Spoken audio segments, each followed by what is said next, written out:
Nakatakas man itong si Rosel, subalit si Tyrone ay hindi nakaligtas mula sa mga tauhan nga nitong si Bea. Ngunit si Bea ay galit na galit.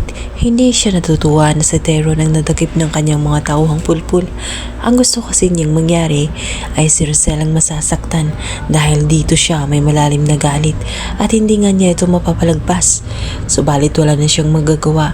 Yaman na rin yan na ang batang yan ay mahal na mahal ni Rosel. Natitiyak niya kapag may nangyari kay Tyrone ay nakakaganti na rin siya sa kay Rosel. Sa kabilang banda, ang kauawang si Tyrone ay pinipilit lumayo sa mga tauhan nga nitong si Bea. Ayaw nito na mahuli.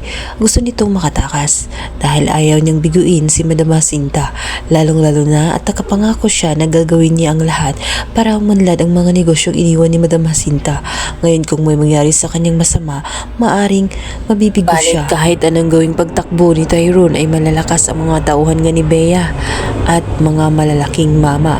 Kaya naman na naabutan pa rin siya ng mga ito at nabaril sa may balikat. Sinubukan niyang tumalon sa tulay kaya naman siya ay nawalan ng malay. Ang malaking katanungan ngayon ay mabubuhay pa ba itong si Tyrone o malalagay sa critical na kondisyon.